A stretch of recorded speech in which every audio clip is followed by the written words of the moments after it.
کو کسی چیز کی طرح پھینک دیا۔ حقیقت یہ ہے کہ ان میں اکثر بے ایمان ہیں، اور جب ان کے پاس اللہ کی طرف سے پیغمبر آخر الزماں صلی اللہ علیہ وآلہ وسلم آئے اور وہ ان کی آسمانی کتاب کی تصدیق بھی کرتے ہیں،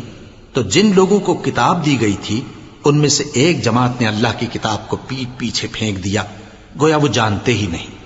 اور ان چیزوں کے پیچھے لگ گئے جو سلیمان کے عہد سلطنت میں شیاطین پڑھا کرتے تھے۔ اور سلیمان نے مطلق کفر کی بات نہیں کی، بلکہ شیطان ہی کفر کرتے تھے کہ لوگوں کو جادو سکھاتے تھے، اور وہ یعنی بنی اسرائیل ان باتوں کے بھی پیچھے لگ گئے جو شہر بابل میں دو فرشتوں یعنی ہاروت اور ماروت پر اتری تھیں، اور وہ دونوں کسی کو کچھ نہیں سکھاتے تھے جب تک یہ نہ کہہ دیتے کہ ہم تو ذریعہ آزمائش ہیں، تم کفر میں نہ پڑو۔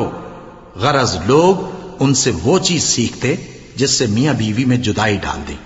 اور اللہ کے حکم کے سوا وہ اس چیز سے کسی کا کچھ بھی نہیں بگاڑ سکتے تھے،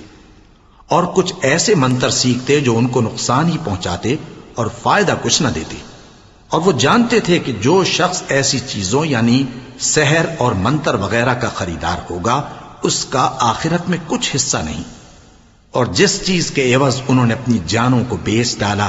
وہ بری تھی، کیا اچھا ہوتا جو وہ اس بات کو جانتے۔ اور اگر وہ ایمان لاتے اور پرہیزگاری کرتے تو اللہ کے ہاں سے بہت اچھا صلہ ملتا، کیا اچھا ہوتا جو وہ اس سے واقف ہوتے۔ اے اہل ایمان، گفتگو کے وقت پیغمبر صلی اللہ علیہ وآلہ وسلم سے راعنا نہ کہا کرو، انظرنا کہا کرو، اور خوب سن رکھو، اور کافروں کے لیے دکھ دینے والا عذاب ہے۔ جو لوگ کافر ہیں، اہل کتاب یا مشرک، وہ اس بات کو پسند نہیں کرتے کہ تم لوگوں پر تمہارے پروردگار کی طرف سے خیر و برکت نازل ہو، اور اللہ تو جس کو چاہتا ہے اپنی رحمت کے ساتھ خاص کر لیتا ہے، اور اللہ بڑے فضل کا مالک ہے۔ ہم جس آیت کو منسوخ کر دیتے یا اسے فراموش کرا دیتے ہیں تو اس سے بہتر یا ویسی ہی اور آیت بھیج دیتی ہیں۔ کیا تم نہیں جانتے کہ اللہ ہر بات پر قادر ہے؟ کیا تمہیں معلوم نہیں کہ آسمانوں اور زمین کی سلطنت اللہ ہی کی ہے،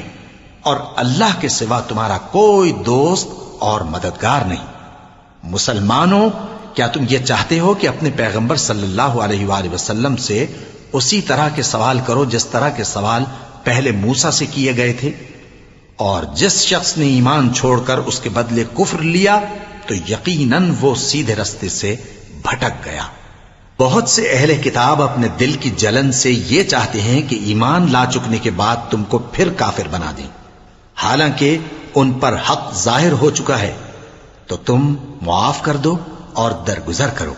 یہاں تک کہ اللہ اپنا دوسرا حکم بھیجے۔ بے شک اللہ ہر بات پر قادر ہے۔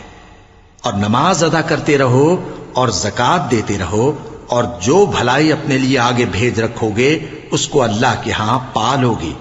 کچھ شک نہیں کہ اللہ